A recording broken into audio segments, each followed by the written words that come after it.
Hello and welcome to GrindslimeTV with me, your host Aaron. And today we're heading over to Alabama in the United States to talk about some heavy hitters called Chaos Inception and their album, The Abrogation. Absolute belter of an album. Been a big fan since this came out back in 2012. And it's become quite sought after now. I think ever since that their new album came out this year, which is really good. I've still not got it yet. Still need to get their first album as well. This is their second album. But their first album was in 2009. Of course, this was 2012. And of course, there's been 13 years since the new one came out. And they're still just as good as ever, really. But I think since that's come out and made waves, people have been after the older stuff. And thankfully, I already got mine. But the first one's probably going to be due a reissue soon, isn't it? Probably. Maybe it already is. Maybe I'm out of the loop. Who knows? But got your lyrics and whatnot. Very cool stuff. Very sort of otherworldly, yet occult-ish. Has that sort of forthcoming doom and apocalypse and new age and new beings rising that have been here since the before times and whatnot. Very cool stuff. We got this pretty cool stuff in there. Now I believe it's the two lads in this. I believe it's Matt and Gary on guitar and bass. No, sorry, guitar and drums. Now, if I remember rightly, those two are the only original members that are still in the band. So, but this is really cool stuff. Sort of Morbid Angel-esque, sort of meets Hate Eternal. Yeah, a bit of immolation in there, but definitely the anger of Hate Eternal just bleeds throughout this entire album. Really cool. If you haven't heard Chaos Inception, I highly recommend checking them out. I love the artwork as well, that kind of apocalyptic revelations kind of landscape.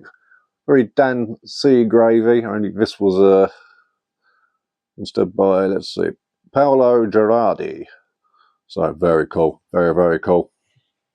Over on the CD itself, we've got the track listing on there, which you don't always see as these days.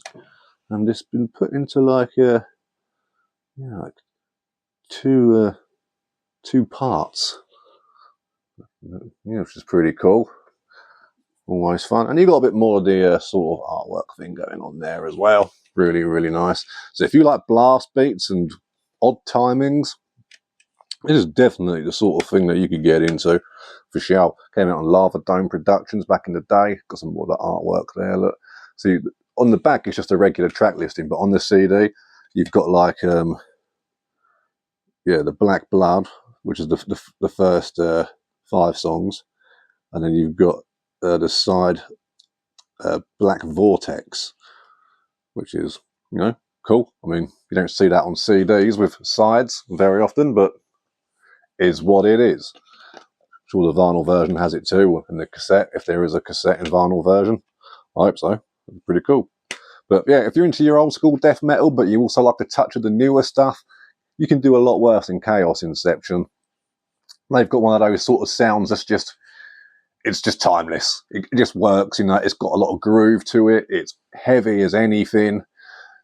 Excellent guitar work throughout. The drumming's fantastic. Vocals are awesome. You can hear you can read along with the vocals, like with the lyrics and whatnot. Really cool stuff. Really cool enunciation.